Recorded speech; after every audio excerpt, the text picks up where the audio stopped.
Bilbao, the 3-day trip that had so much chaos packed into it, I barely know where to begin. We started this trip by using a company that chooses the destination for us, and is revealed by opening an envelope at the airport to find out where we're headed.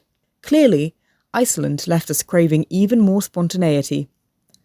Because we had no idea where we were headed, we planned nothing, and had no idea what we were getting ourselves into.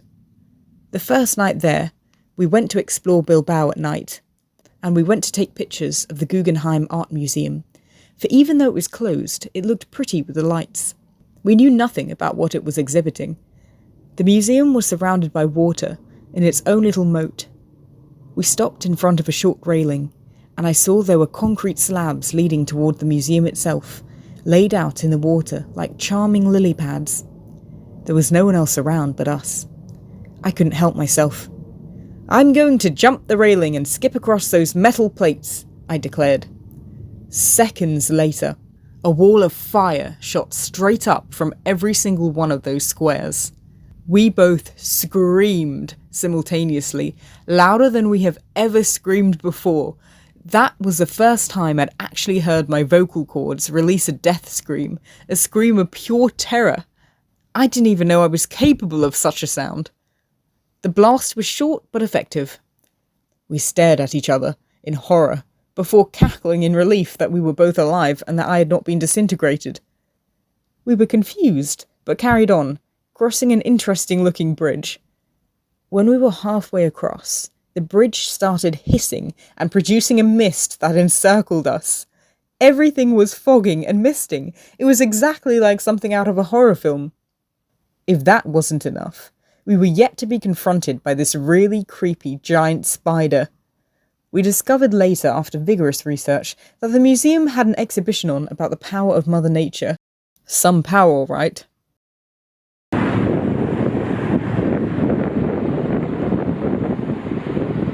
Here we go. Oh, I didn't know you could do that. Walking around. Whoa. Oh. It's anticlimactic. Yes, it was, wasn't it? Hold on. What do we have here? Nothing. A locked door. I was hoping there'd be a bathroom. Yes, no bathrooms around here. Yeah. Everywhere is a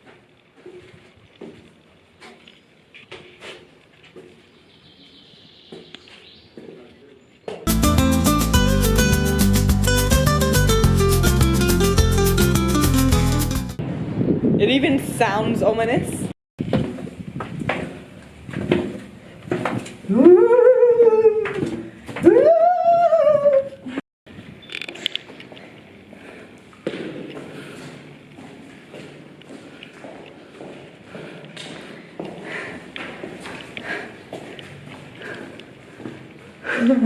This is so cool.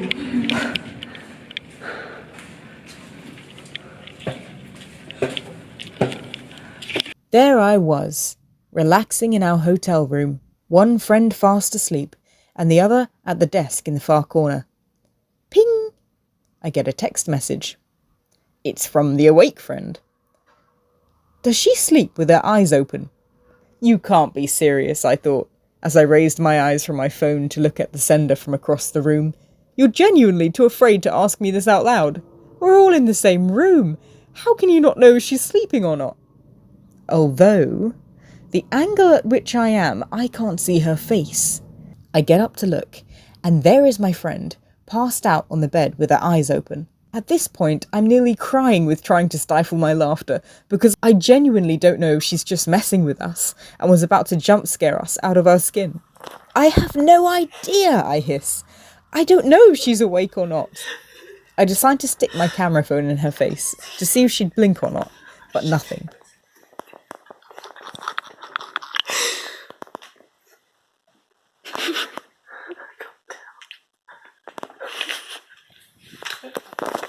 So after finding out one of our companions is possessed, we proceeded to acquire an excellent nutritious meal, the cheapest thing we could possibly find from the corner shop. We then realised we had absolutely not a single utensil with which to eat with. There was nothing around us, so after trying several things, we had to improvise. Those noodles were absolutely filled with strange E-numbers that did weird things to our brains, and it was a very hyperactive night. Okay, now we're going to share this one between us. Okay, oh, you're doing remarkably well. Yes.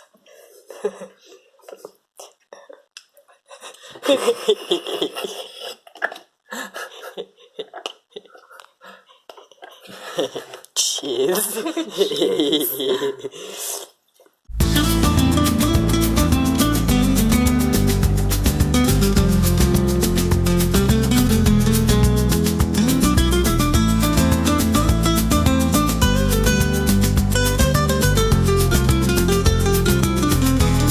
We decided to catch a coach for the day on a trip to San Sebastian, an absolutely stunning sandy beach.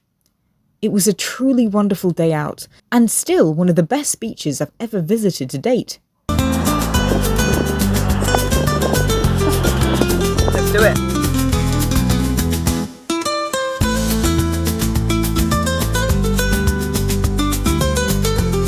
So amazing.